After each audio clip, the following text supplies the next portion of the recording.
Hey guys, what's up? It's the Jedi in Exile here. I'm Brian, this is Matt, and today we are back with another Bad Batch review. We're on episode 4 now. Yeah, We season are, 3. yes, of season 3. We're slowly getting through these episodes. Obviously, last week we had the premiere. We had episodes 1, 2, and 3. We did indeed.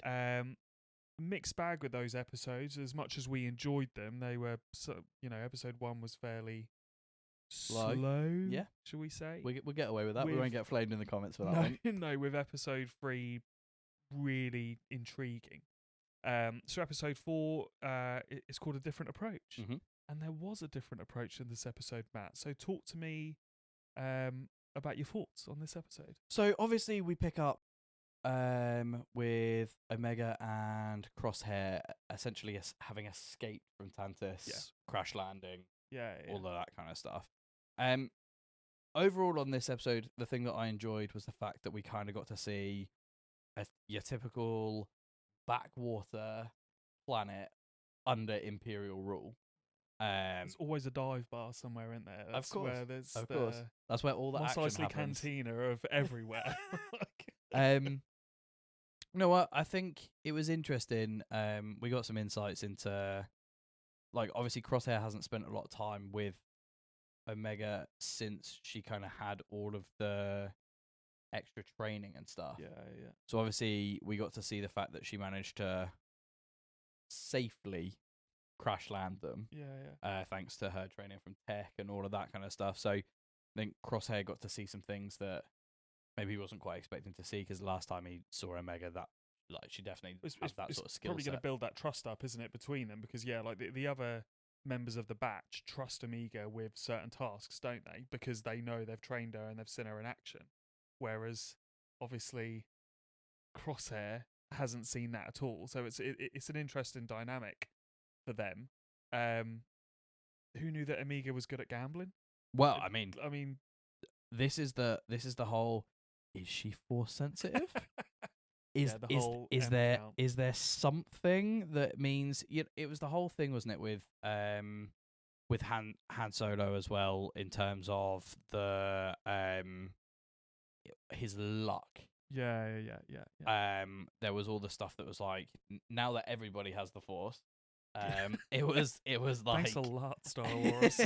It was that whole kind of, so I mean, that to me started raising some question marks around how lucky she is.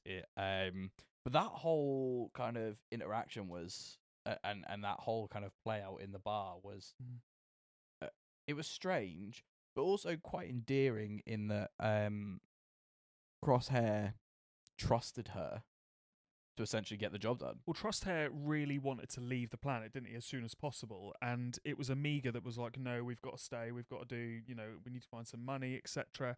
And it makes you think, again, we talk about Star Wars, about how and Andor did this really well, is that you see the real world in that universe. So you see that there's such a big black market for goods, but also for obviously the travel, and Omega wasn't expecting the price that it was going to be to get off world, and the corruption in the Empire, but also the corruption just being forced on people because the Empire controls so much. Dooku turning in his grave at the Empire. If he thought the Republic was corrupt, then the Empire... You ain't seen anything. The captain, who's randomly from a galaxy far, far away, but also Yorkshire. From Yorkshire. Oh, look at this. I'll play you at the game. Winter is coming. That was what I was expecting. You want to play the game?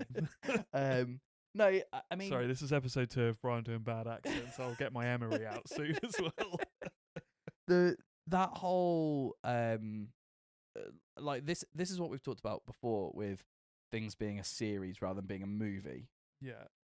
Is there is so much more time to build worlds, build universes, and all of that sort of stuff. And I know that within our Andor stuff that we released, we talked about the fact that a lot of those episodes came in cycles, in that there was a lot of build up, and I think people got the wrong impression and thought that we were criticizing, and I don't think it is necessarily criticism to have a slower episode, because you get I think the payoff. grand schemes of a series, when you review stuff week to week and you have a slow episode, it's sometimes quite hard to not say that it's slow and not a Yeah. lot is happening. But when you take it in, I mean, Andor was 12 episodes long, so you take 1 or 2 episodes out of that, like you say, in a cycle of 12 episodes that actually is slow. Sometimes you do need that. You can't have fast pace. You know, we're Well, not watching something like 24. Let's you know, say stuff happening all But the time. let's say that it was a movie. So obviously with the Kenobi series, at one point that Mhm. was slated to be a movie Yeah. instead. So you look at Bad Batch. It's going to be 16 episodes, 15 or 16 episodes so of like 20 odd 20 minutes. 20 odd minutes, each, right? yeah. So that equates to a heck of a lot more than you would Yeah. get from a movie whose max runtime is going to be 2 hours 30, 2 hours Yeah. 40, right? So that is the beauty of this, and I did really enjoy the world building, like you said, that sowing the seed of the corruption of the Empire. Obviously, we know the Empire are the bad guys anyway. So I really enjoyed that. It was interesting to see the whole kind of card game. Yeah, the only thing I found a bit strange towards so before the card game, so after they'd crash landed and they were disguised and going into the town or the city, wherever it was, I find it really, and this is where my wife has ruined things for me, because I am somebody who is just taken in by the story. I don't think about, oh, well, would that happen in real life or would this happen? But my wife has really driven that naivety out of me. They've got Batcher, who is a big F-off creature. Surely the Empire knowing how important Amiga is, puts a call out to all its underlings in the universe and says, right, we're looking for Amiga. She's, 4 foot high. She's a young girl. She's this, that, and the other. She's with Crosshair, CT so-and-so and so-and-so, who's got, some pretty distinguishable features. They've also got this big F-off creature, which seems fairly rare Like in a galaxy. weird dog. A weird Yeah, dog thing. A weird dog direwolf kind of thing. Look, I saw the Game of Thrones reference today. And so I was watching it, and as soon as I saw them all, like Amiga and Crosshair disguised, but Batcher just there, like rolling around, I was like, surely they Someone can't be knows. that hard. Someone like, knows. because they're stormtroopers roaming the streets, and I'm like, oh, come on, Filoni, come But on. I guess there was part of that, wasn't there? Because the whole, I mean, the captain kind Listen of to knew. Matt The captain justify it. kind of Yeah, knew, okay, right? yeah, The yeah, captain okay, kind of yeah. knew. He's from Yorkshire. He ain't silly. There are no fools up there. He knows the difference between a normal dog and a space dog. Yeah. No, I think taking it into kind of a little bit more of a serious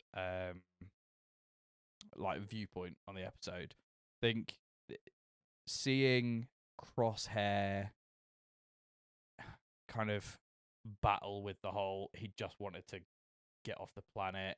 They had the whole the whole kind of dialogue, didn't they, where they were like, there's no way we're getting onto this ship without being spotted, and I'm sure he said something along the lines of, I could take out half of them before they even knew what was happening, and Omega kind of had to talk him round to, that's how you used to deal with things, maybe we should try and find a different way of dealing with this.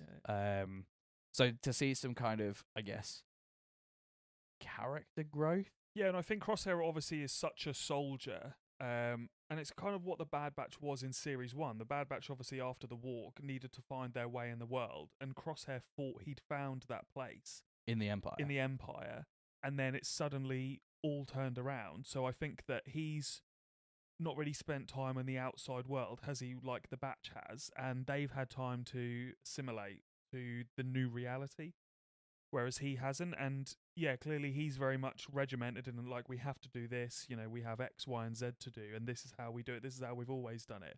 Whereas Amiga and the Batch are almost like a bit more making things up on the fly, and very much about, helping one person, the minority over the majority almost. You've got to help that one person if they're in need. Whereas Crosshair, that's going to take some getting used to. Yeah. And obviously Crosshair probably isn't as good with his rifle anymore. We just don't know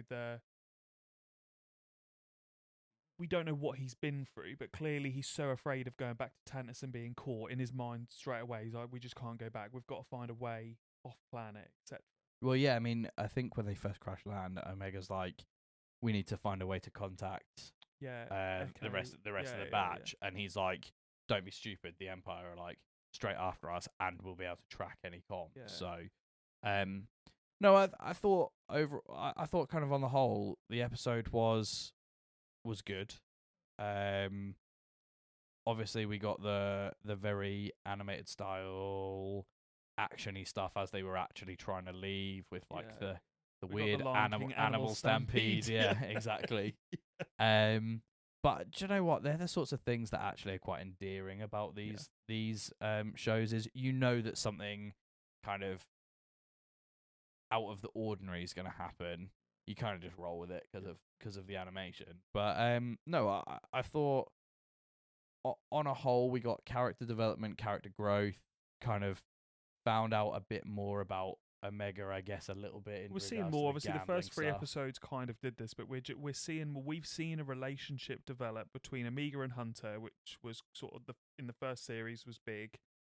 Then Omega and Tech in series 2. Omega and Wrecker have kind of always been. He's quite childlike. I was going to say he's the one who's probably the most, probably like, that childlike, having fun type of person. So Crosshair was the one, obviously, because of everything that's happened, who didn't have that relationship. So I feel like series 3 is building so far towards them having a strong relationship. Yeah. So definitely. yeah, I thought it was a good episode. Looking forward to more. Looking forward to seeing what happens. So yeah, I feel like that's a good place to end it. Good place to end it. No, definitely. I think let's wait and see what comes in the next couple of episodes. I know that there are a few double episodes coming from the release schedule, which are always good because we always get a bit of a setup and then normally quite a good payoff. Yes, so definitely. Hopefully we get a bit more of that, a bit more juiciness, because as much as they're 2 episodes, when they're released at the same time, you're getting sort of 40 to 45 minutes of a story. If it's the same arc, so yeah, it's an exciting time. Definitely. Perfect. Well, what a good time to wrap it up. We hope you guys also enjoyed the episode. Let us know all over the place what you thought of it, and we'll see you guys all really, really soon in the next one. May the force be with you all.